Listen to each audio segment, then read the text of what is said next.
નમસ્કાર દોસ્તો, સ્વાગત છે તમારું 24 નવેમ્બરના ટોપ 10 કરંટ અફેર્સના ક્વેશ્ચનની અંદર, એ પણ પિનાકિન સર સાથે. તો ચાલો શરૂઆત કરીએ આજના ટોપ 10 કરંટ અફેરના ક્વેશ્ચનની. તો આજનો પહેલો ક્વેશ્ચન છે એ છે, દર વર્ષે લાચિત દિવસ જે છે એ કઈ તારીખે ઉજવવામાં આવે છે? 22 નવેમ્બર, 23 નવેમ્બર, 24 નવેમ્બર કે 25 નવેમ્બર? તો અહીંયા તમારો સાચો જવાબ આવશે ઓપ્શન સી, 24 નવેમ્બર. ત્યાર પછી નેક્સ્ટ ક્વેશ્ચનની વાત કરીએ તો તાજેતરમાં પ્રોજેક્ટ ચિત્તા હેઠળ ભારત કયા દેશમાંથી 8 ચિત્તા મેળવવા માટે તૈયાર થઈ ગયું છે? બોત્સવાના, નામીબિયા, દક્ષિણ આફ્રિકા કે કેન્યા? અહીંયા તમારો સાચો જવાબ આવશે ઓપ્શન એ, બોત્સવાના. ત્યાર પછી નેક્સ્ટ ક્વેશ્ચન ની વાત કરીએ તો તાજેતરમાં બાલ સાહિત્ય પુરસ્કાર 2025 સમારોહની અંદર મુખ્ય મહેમાન તરીકે કોને આમંત્રિત કરવામાં આવ્યા છે? માધવ કૌશિક, વર્ષા દાસ, અનિતા દેસાઈ કે લીલા સેમસન? તો અહીંયા જે છે તમારો સાચો જવાબ આવશે ઓપ્શન બી, વર્ષા દાસ. ત્યાર પછી નેક્સ્ટ ક્વેશ્ચન ની વાત કરીએ તો અવકાશ મિશન 2029 તરફ દોરી જતા 4 વર્ષના યુએસ અવકાશ યાત્રી તાલીમ કાર્યક્રમ માટે કોની પસંદગી કરવામાં આવી છે? રીતુ કરીધલ, કુંચલા કેવલ્ય રેડ્ડી, શિરીષા બંદલા કે કલ્પના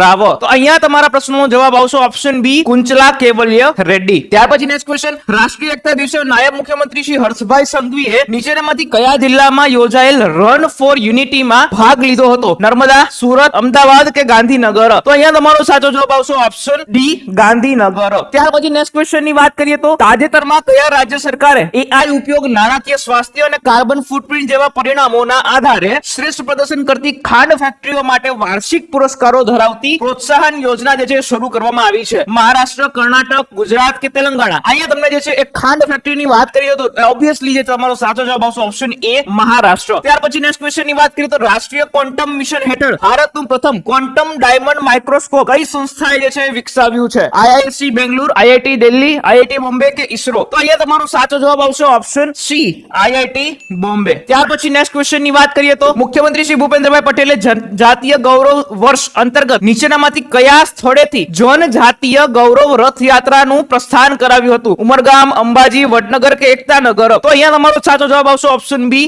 અંબાજી થી. ત્યાર પછી નેક્સ્ટ ક્વેશ્ચન ની વાત કરીએ તો પ્રાદેશિક શાંતિ અને સ્થિરતા વધારવાના હેતુથી ઓસ્ટ્રેલિયા સાથે કયો દેશ નવી સુરક્ષા સંધિ માટે સંમત થયો છે? મલેશિયા, ઇન્ડોનેશિયા, થાઈલેન્ડ કે ફિલિપાઇન્સ? અહીંયા આ પ્રશ્નનો સાચો જવાબ આવશે ઓપ્શન બી, ઇન્ડોનેશિયા. અને નેક્સ્ટ ક્વેશ્ચન જે 10મો ક્વેશ્ચન છે જેનો જવાબ તમારે કોમેન્ટ બોક્સની અંદર આપવાનો છે, અને એ છે તાજેતરમાં ગુજરાતના મુખ્ય સચિવ તરીકે કોની નિમણૂક કરવામાં આવી છે? મનોજ કુમાર દાસ, રાજકુમાર, JN સિંહ કે પંકજ જોશી? આ પ્રશ્નનો જવાબ તમારે કોમેન્ટ બોક્સની અંદર જરૂરથી આપવાનો છે. આવા નવા વિડીયો જોવા માટે જોડાયેલા રહો લક્ષ્ય એકેડમી સાથે અને ફોલો કરતા રહો પિનાકિન મારું સરને.